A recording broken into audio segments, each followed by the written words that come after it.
محمد زنيني يعدد منافع الكبار لزوار المعرض الدولي لباريس.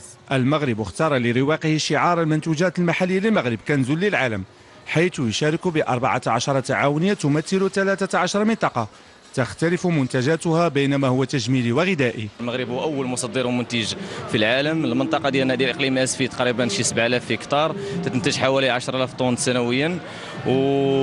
وحنا عندنا واحد المشروع طموح اللي هو واحد الوحده صناعيه ان شاء الله اللي غادي اكسبورتي في هذا العام الجاي ان شاء الله.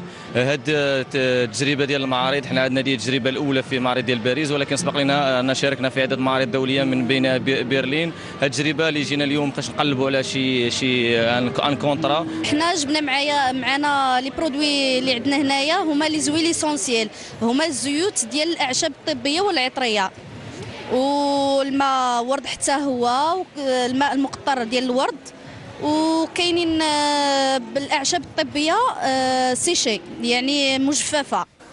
تعزيز موقع عرض المنتوجات المغربية بالأسواق المستهدفة والبحث عن سبل إنعاشها، السماح للمستهلك الأوروبي باكتشاف تنوع وجودة المنتوج الفلاحي المغربي، أهداف تراهن عليها المشاركة المغربية بالمعرض الدولي بباريس الذي يحتفل هذه السنة بمرور نصف قرن على أولى دوراته.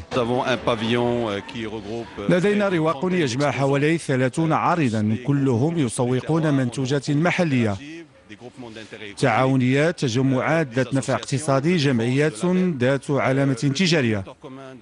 القاسم المشترك بين كل هؤلاء أن معظم منتوجاتهم حاصلة على شهادة الجودة العالية.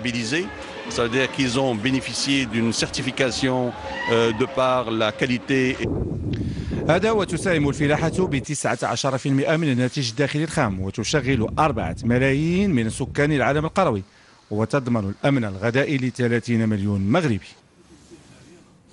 وعلى هامش فعالية هذا المعرض تم التوقيع على اتفاقية تعاون في مجال البحث العلمي والتكوين ستمكن الطلبة المغاربة من الاستفادة من فترات تدريبية في الضيعات الفلاحية الفرنسية.